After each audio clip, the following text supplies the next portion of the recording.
Hi, Angela Wolf here, owner of Angela Wolf Patterns and Online Sewing Academy. And we are remote again at my studio with all the travel restrictions.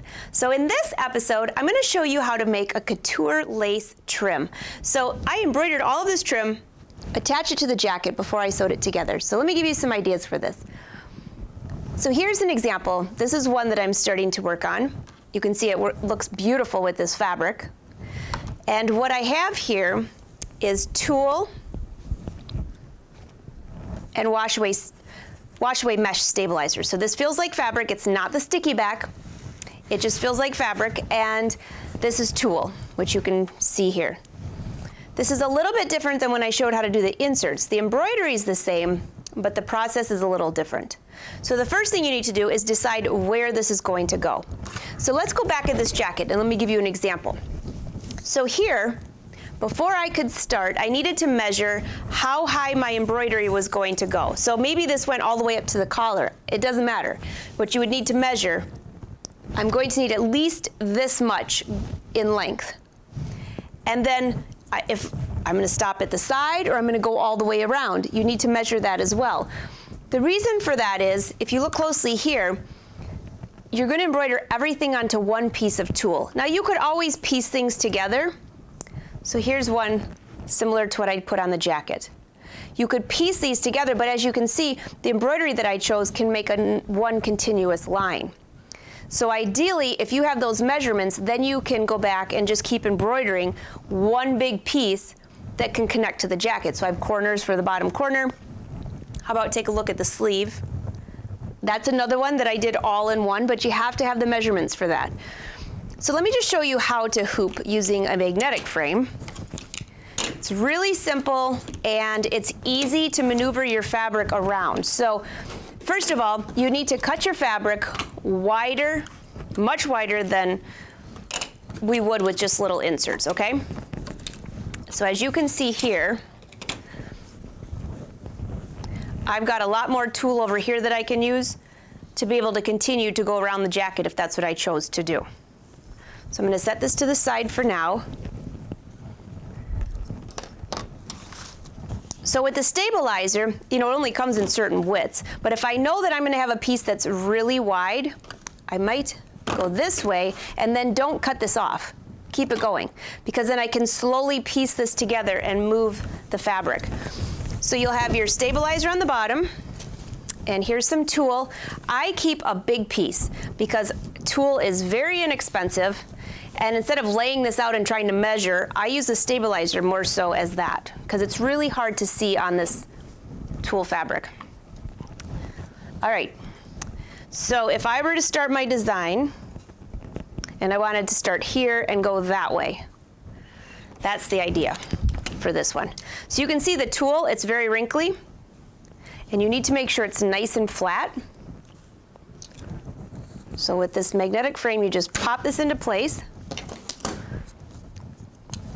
So guide this way. Make sure it's nice and flat. All right, then you go this way. See how that wrinkled? That's not so good.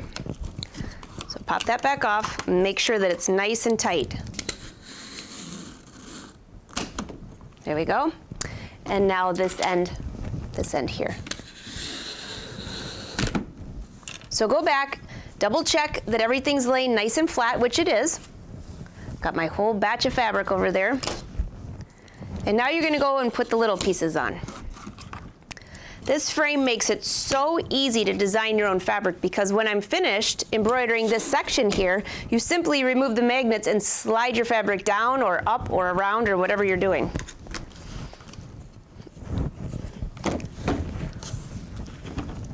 All right, so I'm missing one magnet. It's somewhere, here, somewhere around here. Here it is. There we go. So this is ready to go into the embroidery hoop. So if you're going to keep this much mesh on here, just make sure that everything is kind of tight together. I will usually just bundle this up, and you just want to make sure that it does not get under the hoop when you go to embroider, because then you'll have a mess. So that's what I do for as far as getting started. All right, so I'm going to slide this out of the way. And bring in a jacket that I'm working on. This one here is a couture jacket I'm working on. You can see I've already quilted the lining in here. And what you'll do with this lace insert, and I'll use this piece as an example, you're going to attach this to your jacket before you attach your facing, or in this case, I will just be folding the lining in to finish. But you're gonna attach this first. And you can do it by hand, but it's really easy to do it with free motion embroidery. So that's what we're gonna do here. So here's this piece. Again, if you had your corners, you'd wanna start and measure, pin these in place. And let's go to the embroidery machine, the sewing machine, embroidery machine, because I'm gonna show you how to attach this to the fabric. All right, the first thing I wanna point out is take a look at my screen. These are pieces of embroidery that I have put together so I can do one large hooping. So this is the front of the jacket and the side of the jacket. These little pieces can be inserted into here or attached in different ways.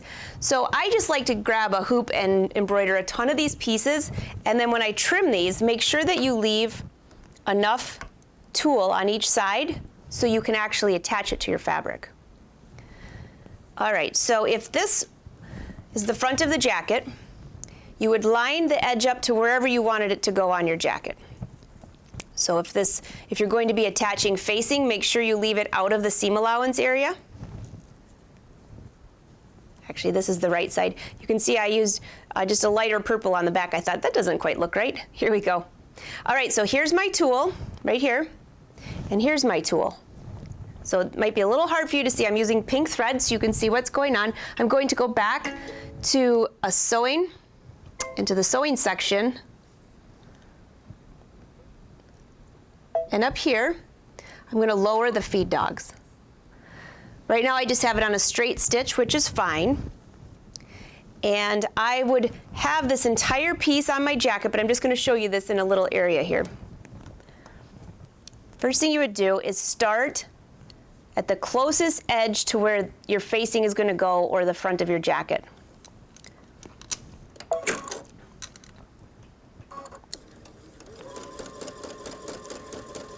And you can literally just stitch this into place. If you're stitching on the tulle, you won't be able to see it. Now I'm using pink thread so you can see what I'm doing.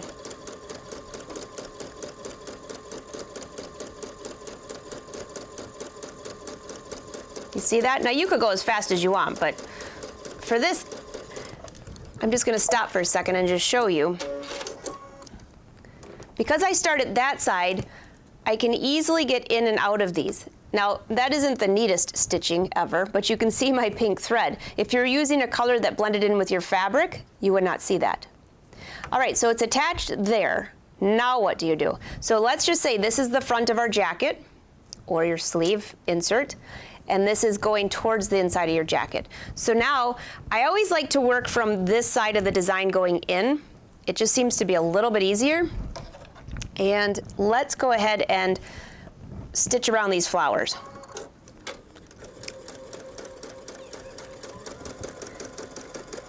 Because I'm assuming your jacket, you're going to be, well, if you're going to wash it, you would definitely need some. But if you're going to dry clean it, you want to make sure that these pieces don't come off.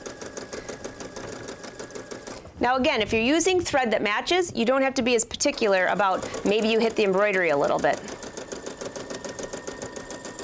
So what I'm doing is I'm stitching on the twill, or not on the twill, on the tulle. Twill tape is what I'll be using in the facing, not for this.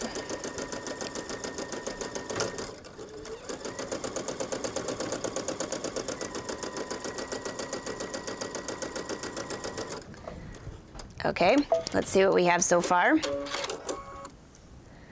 So you can see my stitching going around here. Again, you would not see that at all if you had similar stitching. And then depending on how big your lace is, maybe you need to tack down little pieces in the middle. And if so, just go from one area to the other. Can you believe how easy this is? So that green jacket that I showed you at the beginning, I think it only took me maybe 15 minutes to do the trim on that entire jacket. But we're not quite finished yet. right, so this is what I have, but I still have all of this tulle here. So let's go back up here, and you're gonna need a very sharp pair of scissors because this part is really tricky. I even need my glasses for this because you don't want to rip the tulle. So similar to here, you can see this is the front edge, which is what we did here, and then attach that outside edge. Now we need to get rid of the tulle. Just grab your scissors. And one thing I don't know if I mentioned, by the way, on the back of this fabric is fusible interfacing. You need fusible interfacing on the back of here because that is what supports the fabric to support your free motion embroidery on there. So I'm just gonna grab this. And watch how you can rip this with your hand. So you have your scissors here, and watch how I'm just pulling. It just rips off. And if you get it going really fast, as long as you're using super sharp scissors, notice I'm just using the tip. These are gigantic scissors. But I'm just using the tip because it's so sharp. I can get all the way inside. I got all of that out of there. And then you'll go down this side and do the same thing.